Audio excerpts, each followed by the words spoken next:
People always ask how I balance my family life with 400 shows a year. I'm just doing what I love with the people I love. It's my magic life.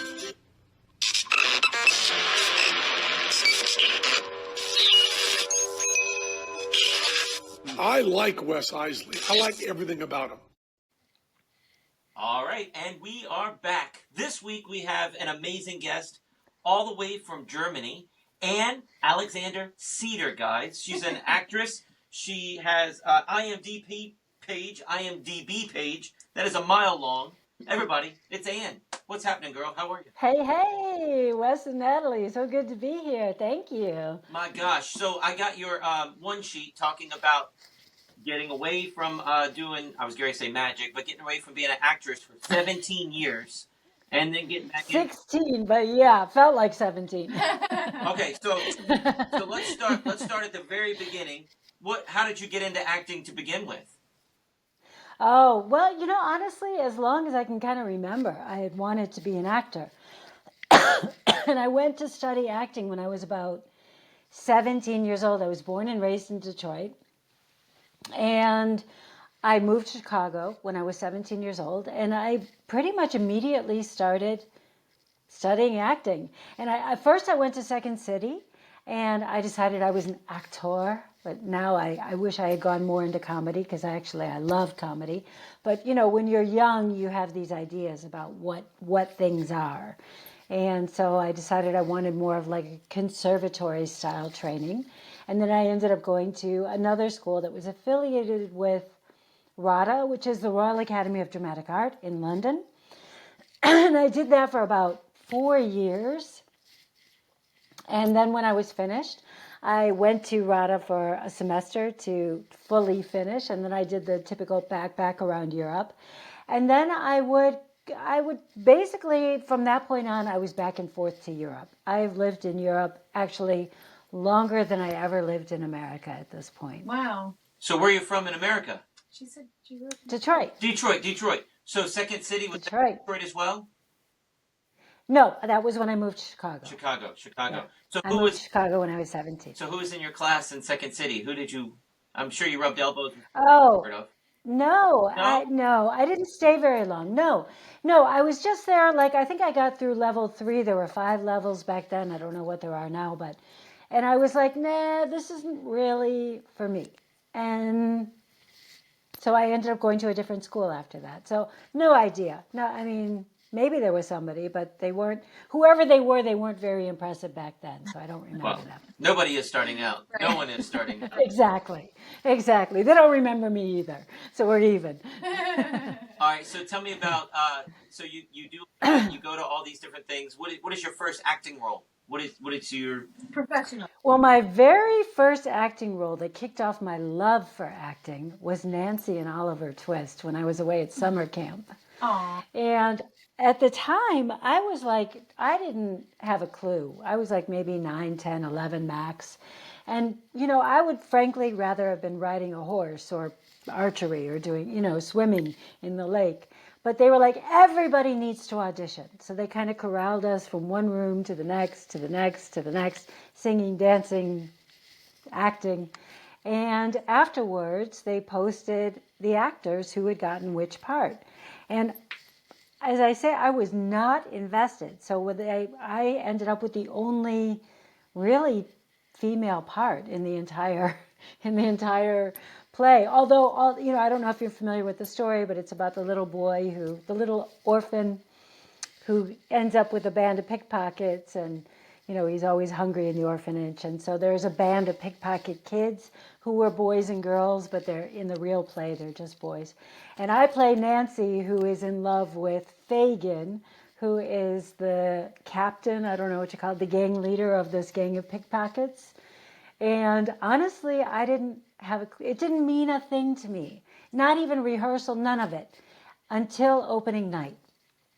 And I'm out there on the stage and I'm singing As Long as He Needs Me. And I have no clue what this is about. But all of a sudden, I felt like a shift in the energy on stage. And I could only see the people in silhouette. The lights were very, very bright. But I felt like what I imagine it must feel like to jump out of an airplane. That second before you start falling, that kind of when you're like floating out there. And there was just this connection of me and the audience, and it felt incredibly powerful on the one hand to my little 10-year-old body. It was like everybody is like, I've got them, right? I had them in my hands. And it was this kind of amazing feeling, like a hit of something good. And I just, wanted more of that. And I came home and I started like organizing all the neighborhood kids together, like, food, glorious food, singing all the songs from Oliver Twist. And I'm sure my parents thought, if anything, I would be a director. But really, I was into being an actor. And so that's what I took off to do when I was 17, in Wow. Chicago. Wow, that's awesome. You didn't do it in high school, though? You did? I went to an all-girls Catholic high school. We didn't have drama in my school. I went to Our Lady Star of the Sea in Grosse Pointe Shores, so no drama. Oh. Lots of drama, but no drama on the stage, Wow. All girls, lots of drama. Not the fun kind, though. That's No, yeah. no, definitely not. Yeah. So you know Oliver. I don't know that. Yeah, we did Oliver in my high school. Okay. Yeah. She was in every play. Yeah. She was a Yes. drama kid. Were you? He was a drama Yeah, nice. I mean, it's a great play. It's funny because my dad used to buy us musicals to listen to, my sister and I, when we would, when we were at his house, and Oliver Twist was one of them. So I was really familiar with the songs, So maybe that helped when I was auditioning. I don't know, but I did know the musical. I knew the music from the musical. That's awesome. That and yeah. All right, so before we get into the rest of your career, I'm gonna bring it back to us for a second. I'm sorry. Uh-oh. Okay. I have a 13. No, that's daughter. okay. I have a 13-year-old daughter. Mm-hmm. We're full-time musicians. We do 400 shows a year. She's in every single show of ours, but our show is scripted. Wow. Her parts are scripted. We teach homeschool because we're on the road all the time. But she has a homeschool group where she's in drama. She's in A musical theater class. musical theater. It happens. Is that like a Zoom thing, or how does that work? It's a thing. It's about 45 minutes from our house, and they do it for about 10 weeks. And it's just kind of a laid back thing. And they put together, it's like, I think the largest group of them, I think this time is like 13 kids. And they did scenes from Willy Wonka. And they had 9 weeks to work on it. And then the 10th week, we came and watched. And How fun. so much fun. But I think his point is that she gets so nervous. when Dad's she's not right performing. there watching her. Yeah. Her director that she's had all of her life. Now she's on her own in the world, and we're in the Yeah. audience. And she knows how critical I am. I want everything to look good on my set. And I think she's overthinking okay. it. She was Yeah. physically shaking on Right. stage. Yeah. And for somebody that's been no. on stage since 4 days old, Right. I don't know how Yeah. to get her out of that. She's way deep in her head. She did better this Oh, so very yeah. That's a hard one, to She be loves very it. honest. She loves She it. loves it. Yeah. But I think she's over. For me, well, I was just going to say, for me, the switch came when I realized I was making more of a fool out of myself by trying not to look like a fool than if I would just go all in. Okay. All right. So, I mean, but that's kind of hard to grasp when you're a teenager, Well, and The preteen, she turns 13 in a couple weeks. There's a lot of things Yeah. going on there, too. There's a lot Yeah, going on. yeah. But I'm out there proud of dad, and I'm like, wait, we did a magic convention. She was called on stage, and she was shaking. And they're like, isn't she on stage every night? I'm like, yeah, but that's different. She was a volunteer. It wasn't scripted. She didn't know what she was doing or supposed to be doing. Yeah, It she was got just real different. shy. Right. It was just different. So she really likes to know what's going to happen. So, Yeah. you know what you should do? You should try and get her into some improv. Yeah. That would be really good. That probably would be good. Because magic Yeah. shows are like that. Because every volunteer takes that. The routine's going to get to that ending. But playing around and joking around with them and having fun with them is improv. And that's what makes every show unique. Yeah. So, yeah. Yes. That's a good. But that would also teach her to, I mean, there are a couple of things I can tell you, but one is like right now she's thinking too much about herself, right? She's in her own head and thinking what people are thinking about her. And instead, she should try and focus on her scene partner or what's happening. So try and lose herself in that.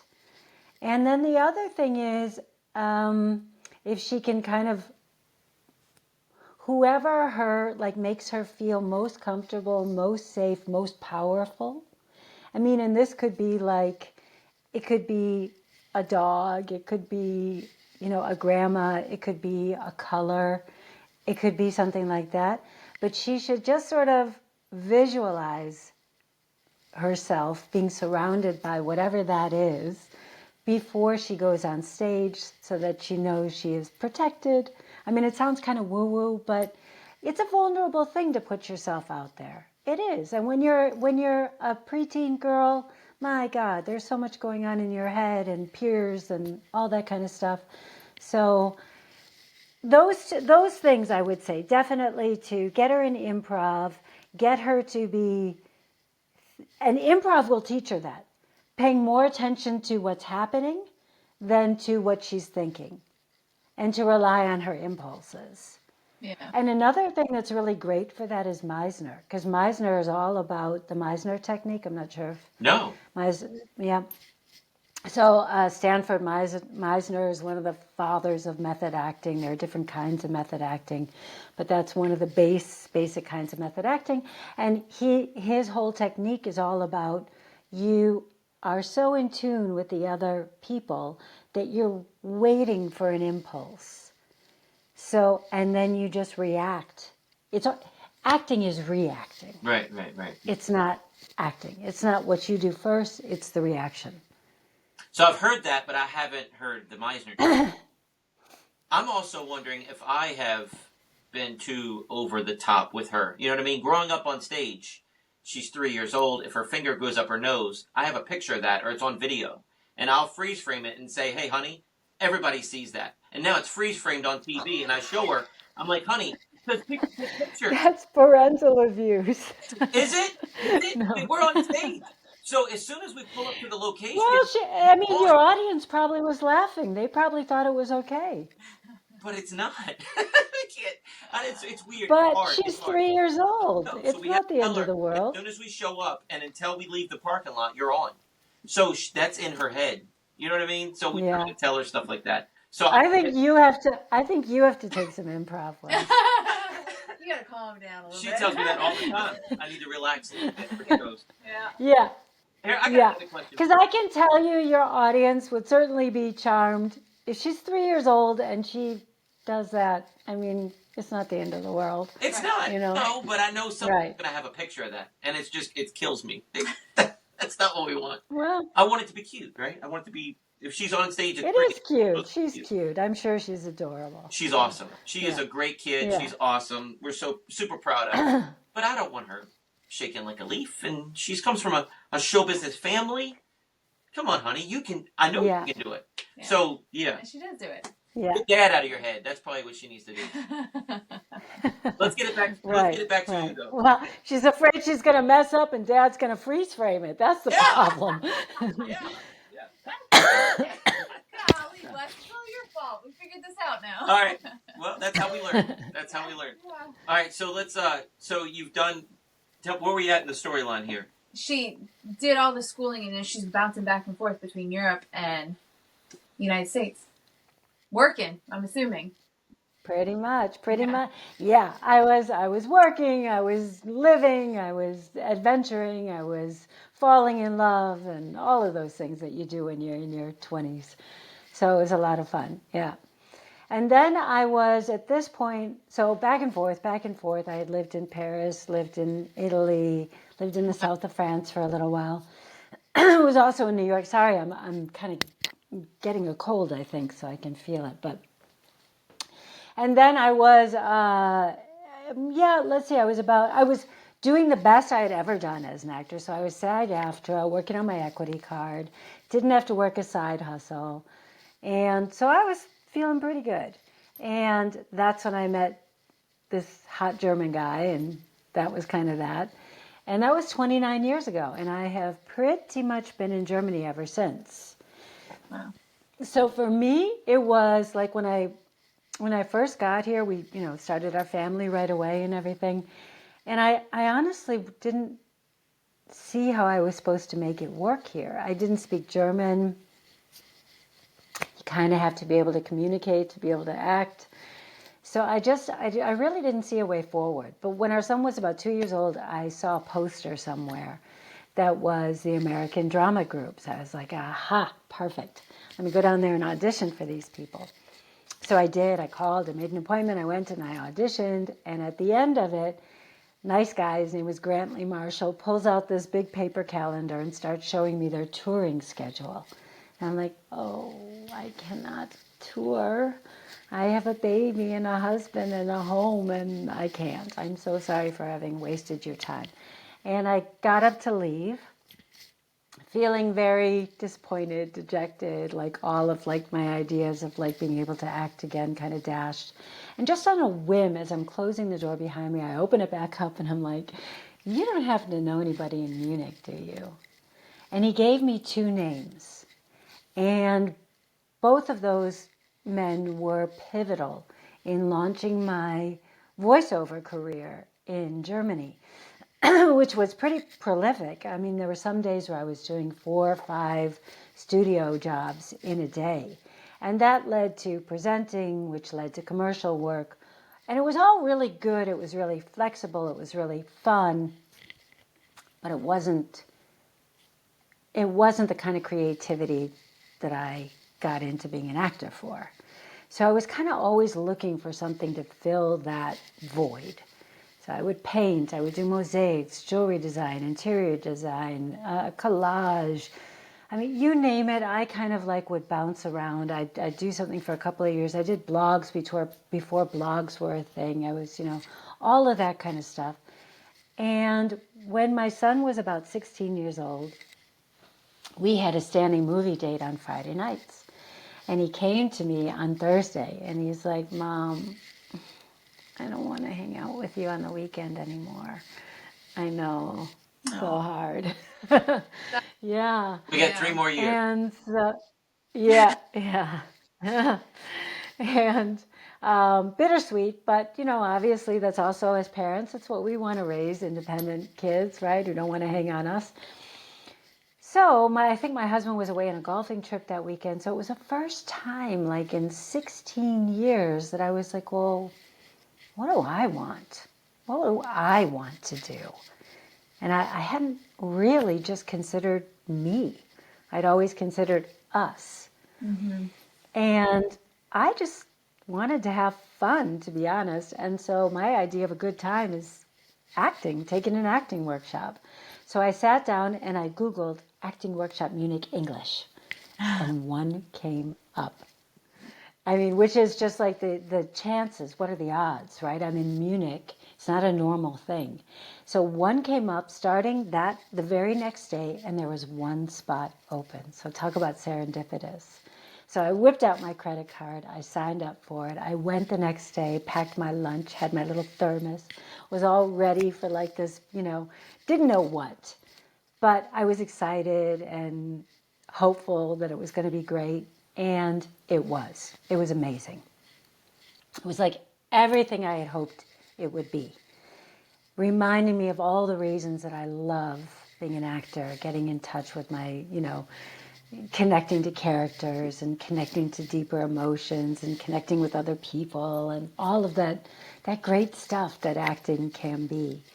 And I came home. For me, it was like this pilot light had been on for 16 years and I didn't know it. And the acting workshop just was like, whoosh, just like burst everything into flame. It combusted. And I came home and I told my husband, I need to relaunch my acting career. I don't know what that looks like. I was 47 at the time. I don't know what that looks like for me here as an American, as a 47-year-old woman, as someone who doesn't speak German perfectly. I don't know what that looks like, but I do know I need to try. I need to honor that. And he was like, well, okay. He didn't know what it meant either, right? And for me, the very first thing was I knew that I wasn't yet confident in my skills. So I was rusty. I hadn't really acted in 16 years. And so I needed something to make me gain my confidence back in my skills. And the only thing that I know what to do is to get training. So I had a choice, and that was I could fly to New York, LA, London, and get the training I needed there. But that would have been obviously very expensive, both financially and time-wise.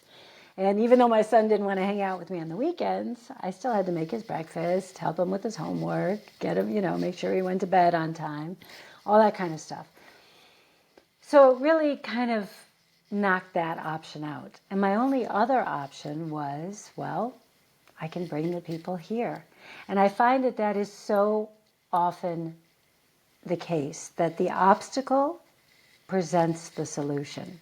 So the obstacle was I didn't have the high caliber training I needed here in Munich in English, which was, well, get the training, the high caliber training you need here in Munich in English, right? So that was the solution. So that's what I did. I started reaching out to these amazing coaches in LA, New York, and London and bringing them over, because I knew that if I could just find a handful of other actors, then I could basically cover my costs. And my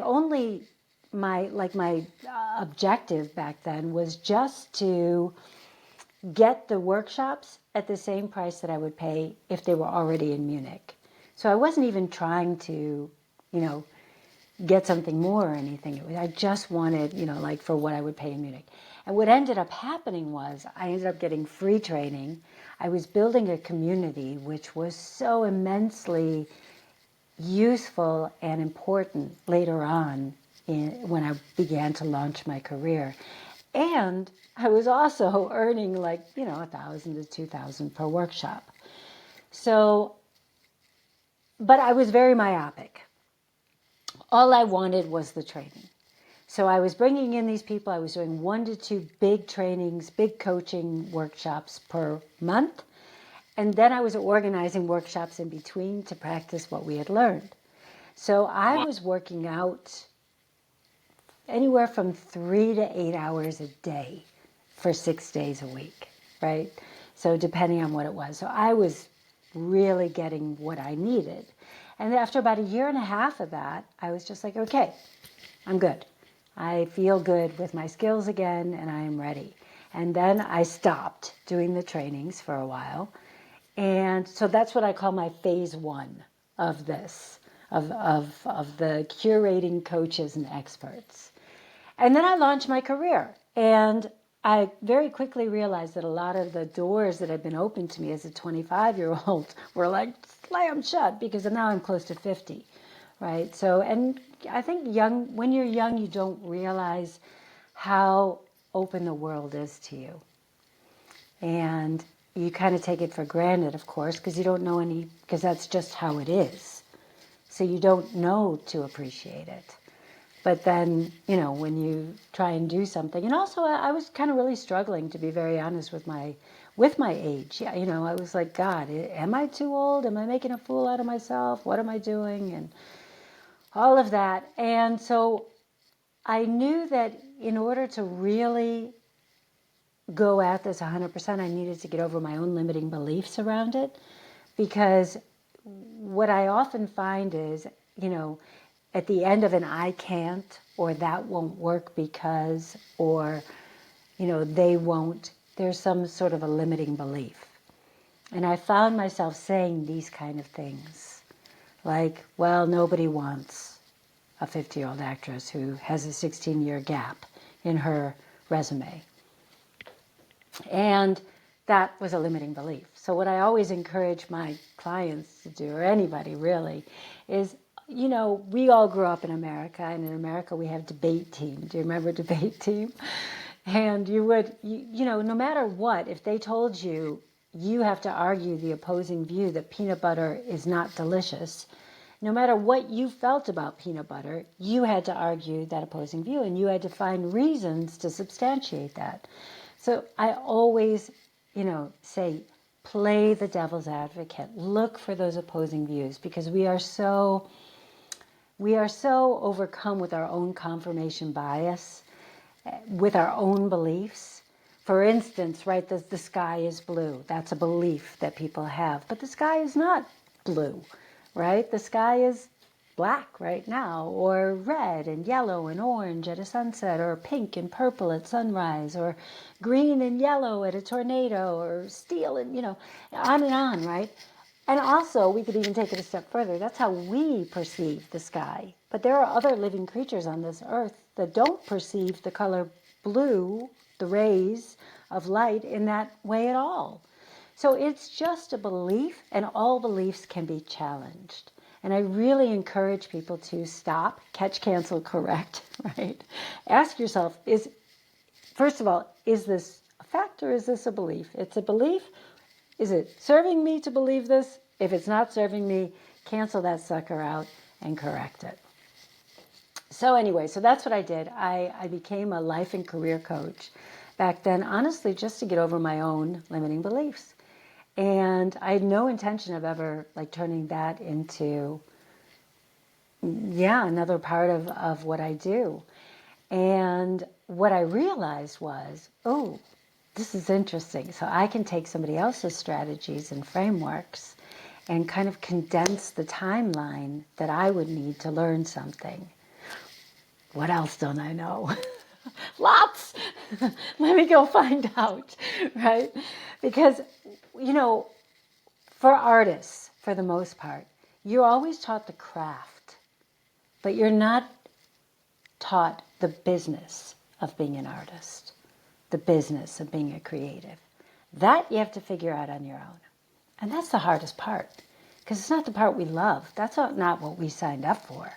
We signed up to be artists, to be... What's that? She always says we have to find out the hard way how to run a business. That's how we find out. You find out the hard way. That's always how we're knocking our heads against the wall. And then we figure it out, we're like, okay, well, we know now. And yeah. Yep. Oops. Yes. I just pulled out my headphones. Hold on. Yes. No, I like that. And I mean, it's like a bird, right? I mean, a bird needs two wings to fly. So if you think of one wing as your talent, like your unicorn factors, right? Those special things that you bring to every performance, everything that you do. But the other wing, in order to get up and soar, is the business of doing whatever you're doing. So without both wings strong, you're just going to be flapping around in circles. You're never going to get up and soar. So you have to have that. So that's when I started to really look around. I was also noticing that I was getting typecast a lot, which I didn't like. And so I didn't have the words for it back then. What I now know is my branding was off. But I didn't have the words, but I did know that they weren't seeing me. They were just seeing, superficially, like how I come across.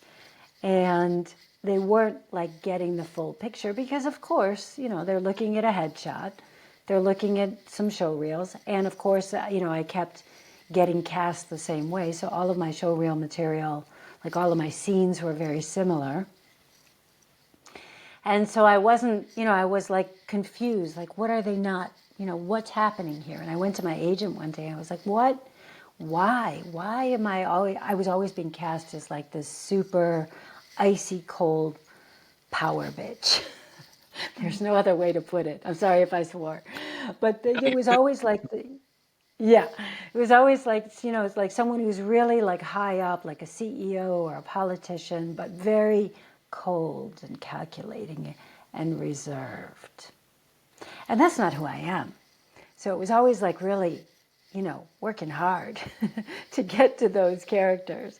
And I was like, okay, so they're obviously not seeing I have a sense of humor, I'm playful, I'm a mom, I have these other things.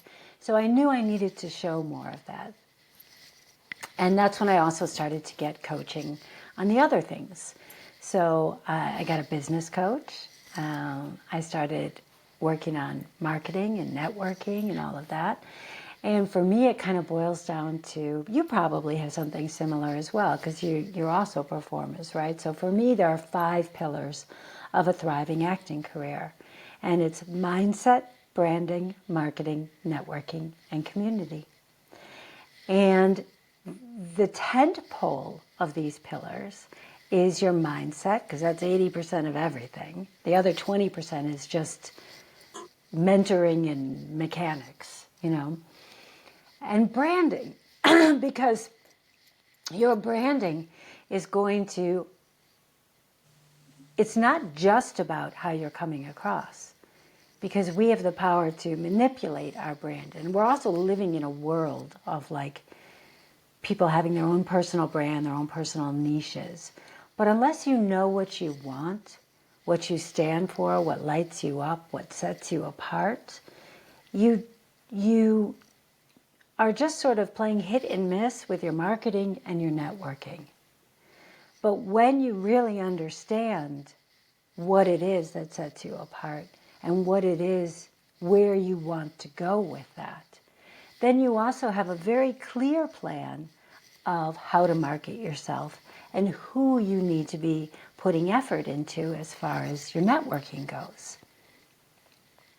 And it also becomes much more authentic, because that way I'm not reaching out to, 1,000 different shows, or even just say 100 different shows, of which maybe 80 don't really interest me, right? Then I'm reaching out to the shows that I really truly resonate with.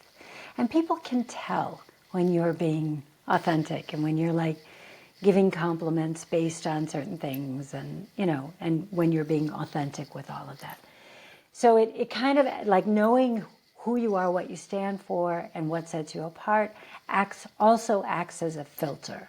So it filters out the people and the things that you don't need in your career, and it filters in the people and the things that resonate with who you are and what you bring. So when you... And Oh, go ahead. Go ahead. no, go ahead, because I'll just keep When talking until you start. You're good. I don't want to interrupt. When you were going to do the marketing and the business coaching, did you do the same philosophy of bringing over somebody amazing and bringing your group together, or was that No, independent? because at that point, this point, I had also like made a huge switch in our family.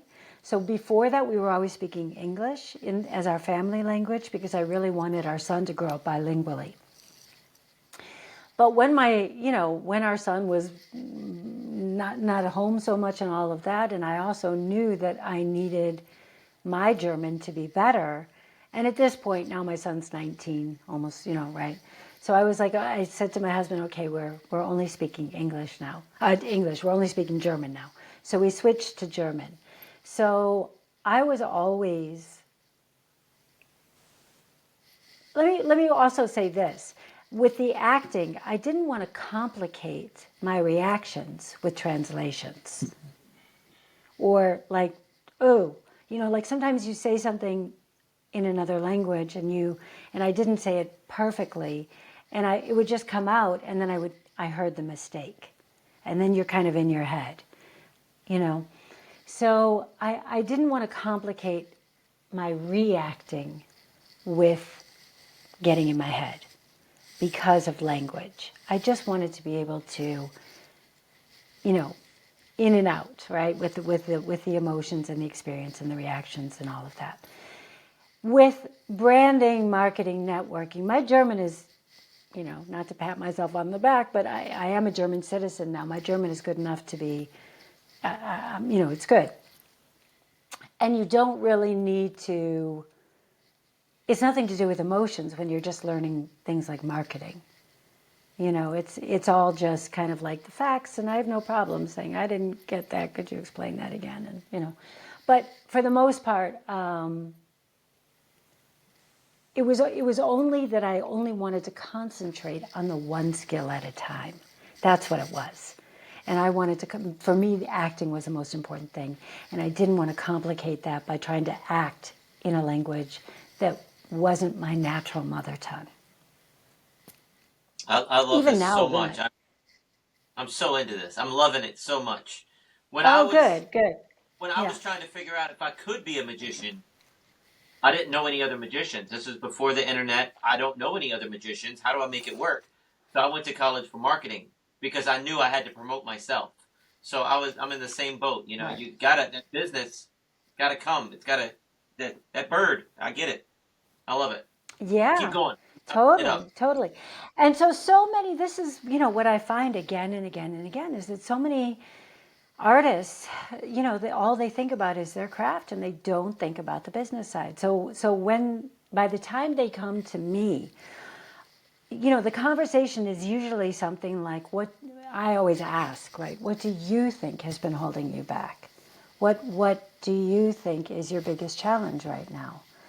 And mostly, not always, but mostly, it'll be placing the blame outside of themselves. Well, I don't have the right agent, or I can't get my materials together because, they're just taking forever in post-production, or the casting directors only ever want to see the same people. But as soon as you start placing blame outside yourself, you are giving whatever that thing is, that person is, all of your power. But if you say, okay, again, the problem holds the solution, right? So if the problem is that you're not getting seen by the casting directors, what can you do? You got to always break it down to what is the actual thing that you want from this. You want an agent. You want your agent to pay attention to you. You want the casting directors to call you in. You want more auditions. You want better auditions. You want show reel material. It always comes down to like let's just not point fingers and take responsibility, because that way you can actually do something about it. Because if you're always putting it out there for them, their fault, their fault, their fault. I always say, we this life of ours, it's a horse race, right? And we've got one horse in this one race. And nobody cares, it's how it is, if our horse doesn't make it across the finish line. So if you want your horse to get across that finish line, you have to take responsibility for it. You have to do it. I love it. I love it. I love it. Makes perfect sense. I'm gonna start whipping that horse right now. I'm gonna go to the gym. I love it. Golly. Yeah. Well, I don't know. Do magicians have agents? We do, but you can't count on them. You have 50 of them. You're just in a book. So if somebody's looking for something, it's not. You got to be proactive. You got to go there and do the yourself. And that's the part that's not fun. I got into this business to do. I want to be on stage. So, I have referral agents. I have people that get 10%. I have people that, you send me to a company party, I'll give you 10%. Some people make money off of doing that, and that's their part-time job. We have a couple people doing that sends us referrals. We have a few agents that give us a lot of work. We have a lot of other agents that we're just in a book and they don't care. Yeah. But I would say still, 90% of our work is all us. Yeah. Yeah. It's you. And of course, until you're like David Copperfield, right? It's your job, it's your life, it's your career. So you have to do it. And it's the same with me. I'm not Nicole Kidman. I need to take things into my own hands and make them happen. And, with the agents, they have lots of horses in the race. They're betting on all of them, but we just have this one. And this one life. And I always think too, like as a young woman, I think, let the fear of failure stop me from doing things. And the fear of failure shows up sounding like logic. Like it's a much better idea to do this, or to wait for that, or to make this better for that, or blah, blah, blah. There are 1,000 different reasons. There are actually kind of 8 core reasons, but there are a lot of different ones, right? But it always sounds very, very logical. It's a sneaky thing, this fear. And what I realize is there were so many times in my life that I let that fear bully me, like get in front of me and bully me.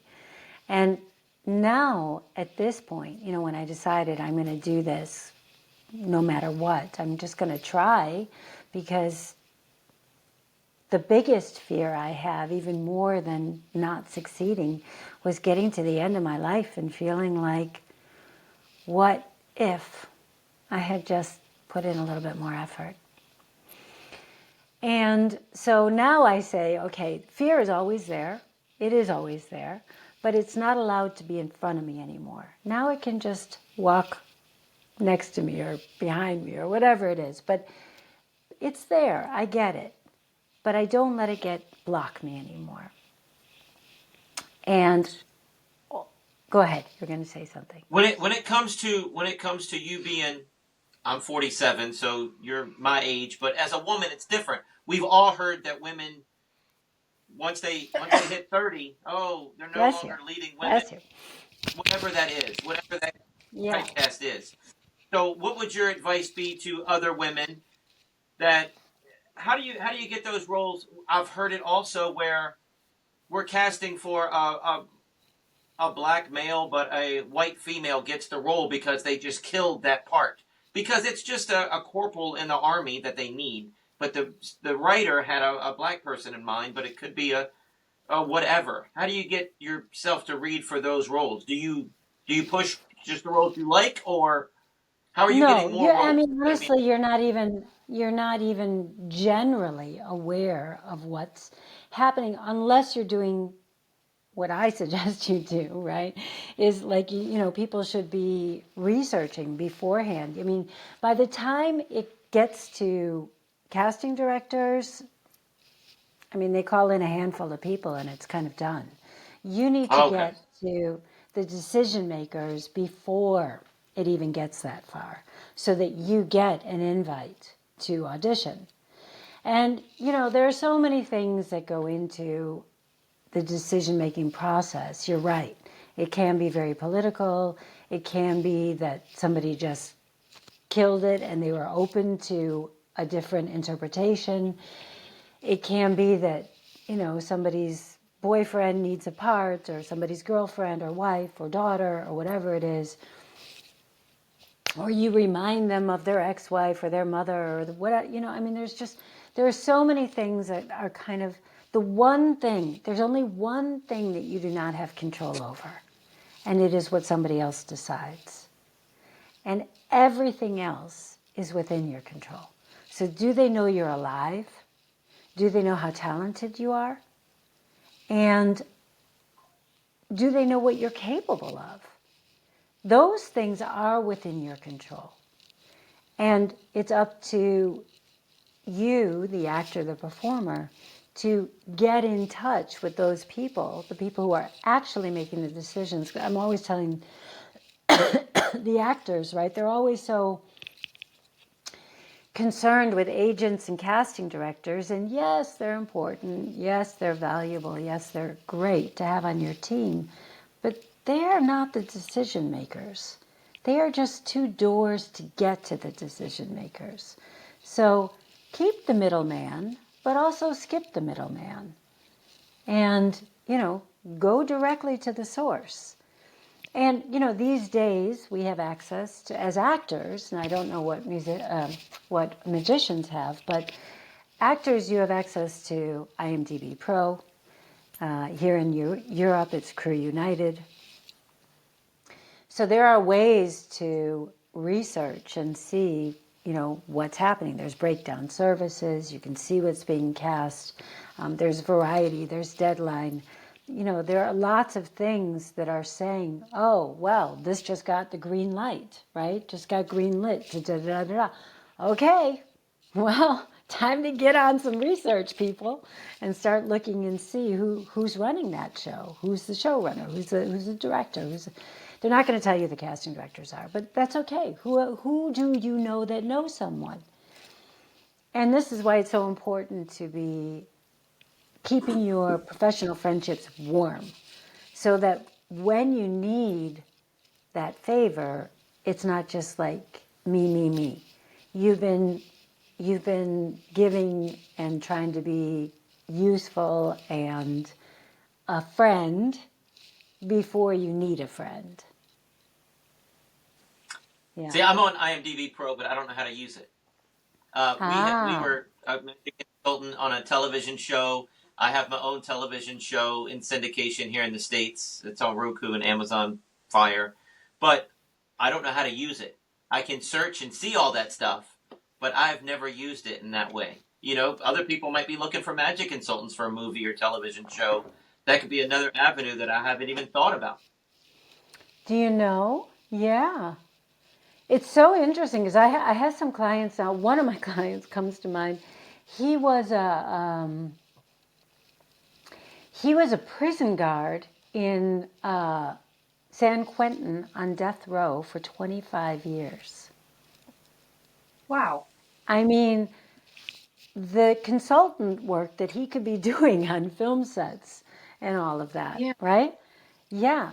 And I think often, so for you, like what I would recommend is look on IMDb Pro. And first of all, honestly, first I'd start probably with ChatGPT and ask ChatGPT to list out all the magic shows or shows that have magic in them in the United States or in Canada, right? In maybe even Mexico, I don't know, but in where you are, right? Nah, I don't know, maybe not unless you speak Spanish, but definitely America and Canada, and see, are there any TV shows that are coming up around that? You could also you could set Google alerts for Magic plus series, Magic plus film, whatever it is, and see if you get a hit through Deadline or Variety or those kind of things as well.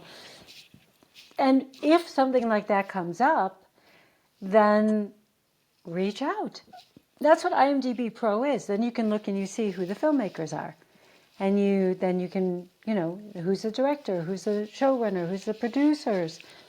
All of those are really valuable information, and then to reach out to them. And there are so many ways. A lot of times their information is right there on IMDb Pro. Yeah. But 100%. even if it's not, you can definitely see where they work, and they might show up on their website. And if it's not there, LinkedIn is another great one.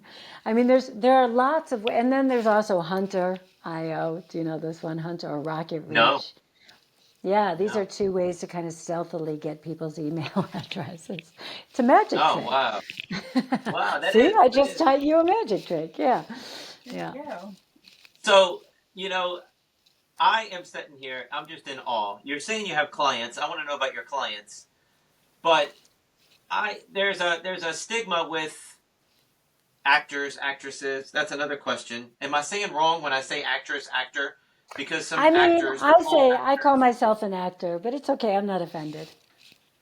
Okay, but some people are. I take it to and it's one like, all right, but if there's a guy named Aaron, I need to know if he's an actor or ERIN with an actress. There's a reason it's got that on there. I don't know. Maybe I'm wrong. Right. But I think that a lot of them have this all about me. I'm the star. It's all about me. Self-gratification. I don't know. They're above everybody in the room. You are so down to earth. So awesome. Thank you. I have fallen in love with you in this podcast. You're brilliant. You're awesome. I'm loving this. And you're not ditzy, actress, any of that. I love it so much. Thank you. Breath of fresh air in that world. Thank you. It's awesome. Thank you. I appreciate that. Yeah, I think that's often a misconception. I think some people let it go to their head. But very frankly, when you're not on set, nobody cares about you. I mean, seriously, when you're on set, like there'll be people running behind you with umbrellas. Can I bring you a coffee? Can I bring you this? Can I, but as soon as you're done, it's like, see ya, kid, don't call us, we'll call you. So, it's only when you get to a certain level, but I'm a working actor. I'm not a famous actor. So when you get to be a famous actor, well, then I'm sure, these things can go to your head. I'm also not 20. I'm 58, right? So I've lived a little. I have been around on this earth, right? And I hope that I can keep it real, no matter what. Like when it does happen, I still have my hopes up. So, That's awesome. Well, yeah. on your one sheet, you had Heidelberg Holiday. Is that, what part do you play in that movie? I play Melanie Heidelberg. I play the mom. So this was interesting Okay. because that's on Netflix right now. It's a Christmas movie, a Hallmark Christmas movie. So this was this was like my big push to show my warmer, more maternal side. And then I get cast in a Hallmark Christmas movie as the mom. I'm like, okay, little too sweet, time to pull back. Right? A little too far in that direction. See, I thought like it a was a little bit of a Hallmark channel. bite. A I thought it Hallmark was a what? Hallmark Channel movie. That's why I haven't watched it yet. Daggone it! I wish I'd have watched it before this podcast. We're gonna watch it tonight. Well, is it in German or in English? It's in No, it's English. in Oh, is it English. in English? It's Yeah, Hallmark. Yeah, yeah, yeah. yeah. Ah, I saw the promo on your IMDb page, so I was able to see the trailer of it. But I was trying to figure out. nice. So Yeah, about your yeah. clients, so you have people you're teaching acting to, or business, or everything. So yes, so I have two different programs. So one program is Get Better Roles. This is where I help trained actors who've been in the business for at least a couple of years, and feel like even though they've been doing all the right things, they just don't know how to get into the rooms to get more opportunities to better roles. So I help them to understand what it is that make their special unicorn factors, right? What it is that makes them stand out, how to articulate, because frankly, there are two skills that every actor needs to have. One is obviously you need to be able to act. The only other skill that really matters is you need to be able to pitch yourself. Because everything that we do when we're not on stage working on our craft or working, right, is about getting that next job. And that all revolves around the pitch. And there are different kinds of pitches. There's a hard pitch where it's really obvious, like when you're, applying for a casting notice or whatever it is. But then there are much more subtle pitches that are all about planting seeds and creating those first connections that you can cultivate and continue to grow. So that's what I teach the people in Get Better Roles how to do, and it's based on my 5 pillars. Again, mindset, branding, marketing, networking, and community. And they all work together holistically. Yes, we have to get the mindset and the branding in place, but you can't just take one and say, okay, I'm just going to work on this, and this is the thing. They need to all kind of be working together in order to really have that thriving acting career. And the other program that I have is Passion Project to Pro.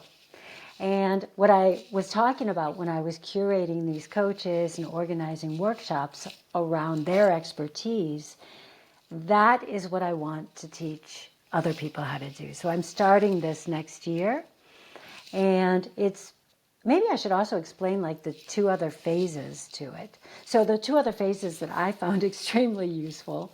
So the first phase was just bridging that gap between my passion and making it my profession. So I think so many people are like wanting to jump in straight into being an expert or a coach, and they're not getting in their 10,000 hours. And this is a way to do that and be creating a community of people while you naturally build your authority. Because it was interesting. I really had to fight against that when I was getting the training, because people would naturally be reticent to give me feedback because I was the one hanging out with the coach. I was the one, they were kind of putting me on this other level, and I was like, no, this is the whole reason I'm doing this. I want the feedback. I want to get better, and I can't get better if I don't get feedback. So you are naturally building authority just by, getting better and better at whatever it is that lights you up. This is the other thing. I also feel like whatever your passion is in life, whatever your burning curiosity, it is the key to finding your purpose.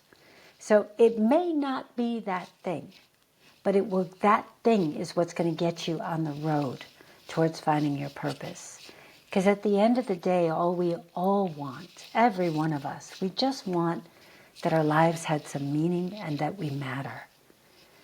And you're not going to find that as a CPA in Des Moines, Iowa. You may find that through other things, but it's not going to be that. That's not the thing that lights up most people. If it does light you up, hey, great, more power to you. Then that's wonderful. But I think most people, and I've had lots and lots of conversations with women and men my age around this, they feel like they've gotten to a certain point in their lives and they've dedicated like a majority of their lives to something they don't enjoy or get or identify with. And they don't see a way out of it.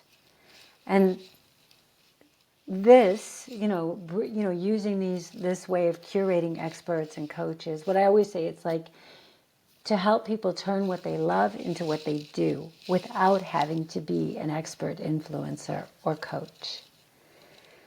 So that was kind of phase one. And phase two of that was whenever I needed extra money, like I wanted to do a short film, wanted to produce a short film, filmmaking is expensive, or extra money for vacation or headshots, whatever it was. Then I would just throw together some workshops. And then it was strictly about, this is an easy, fun way to make some extra money. And then most recently, the way I've been using it is to network. And this has been immensely useful to network with people who I want to work with because I'm offering them something of value. I'm offering literally money. And we're able to have a conversation where we can sit down and, they don't know anything about me for the most part other than what they've seen in my materials, my headshot, my showreel. And, I've played a lot of not so nice people. So they don't know anything about me. So it gives us a chance to have a conversation and maybe develop a professional friendship and maybe even a real friendship. I've actually had become very good friends with several casting directors by doing this. And which has gotten me direct auditions, direct requests to audition, which has been amazing. So it's really a way to level the playing field and have a chance to talk with people and offer people who you might not normally have a chance to network with on this kind of a level in a whole nother way. So I'm launching Passion Project to Pro next year, and I'm so excited about the variety of people who are already signed up to be founding members. So there's one who wants to do cake decorating, maybe to be a patisserie chef. Another one who's all into furniture refinishing. Another one who's into like survivalism, like out in the California desert and the mountains. So, and each one of those requires a different kind of event. And of course, I've got some actors as well, right? Because they see the benefit of doing it. But each one of those requires a different kind of event. So the whole idea is to take them over a 9-week period with a 2-week break at the end. So from the very first time where we're figuring out their passion, their curiosity, what they want to create events around, and then figuring out the best kind of a venue, be it in person or a retreat or whatever it is, taking them through all the different steps from how do you find the experts and coaches, how do you find the other participants, how do you price it, all of that, all the way up to before everybody launches their workshop. And then that's our 2-week break to give everybody time to launch their event.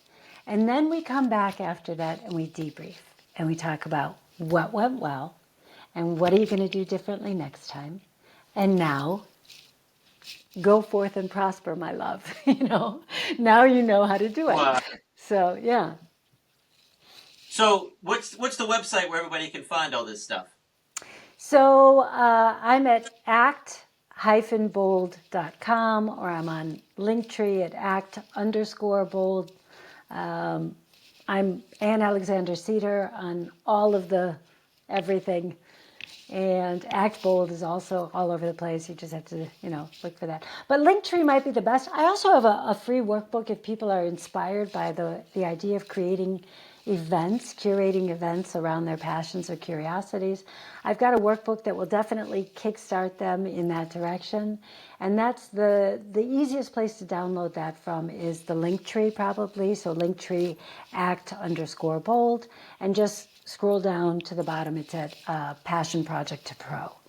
And you click on that, and we have a Facebook podcast group. I'll put all those links in that podcast amazing. group. So Yeah. Okay, great. Yeah, I'll Yeah. put all the links there. We have done an hour. Girl, you were awesome. Thank you so much. I didn't even get through all the questions. We only talked about one role that you did, the Heidelberg Holiday. We barely talked about that.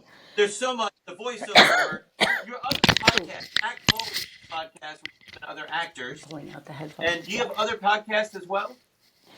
I do have a podcast. It's called Act Bold, and it's for right now. It's really geared towards actors, and it's about I have conversations with people in the film industry, and I switch that up every week. I alternate between conversations with people in the film industry and then sharing kind of what I've learned as an actor's career coach to help empower other actors. Awesome. That's awesome. Thank you so much for being on here. Thank you. I can't Yes, thank you enough. Natalie, I'll have it's to my absolute John to pleasure. actually answer the question. The only thing we have left to say is see you next week. Check us out online at wesisley.com and patreon.com/Wes_Isley for behind-the-scenes videos, blooper videos, never-before-seen footage, discounts on merchandise, magic trick tutorials, and more. That's Wes Iseli, spelled WESISELI.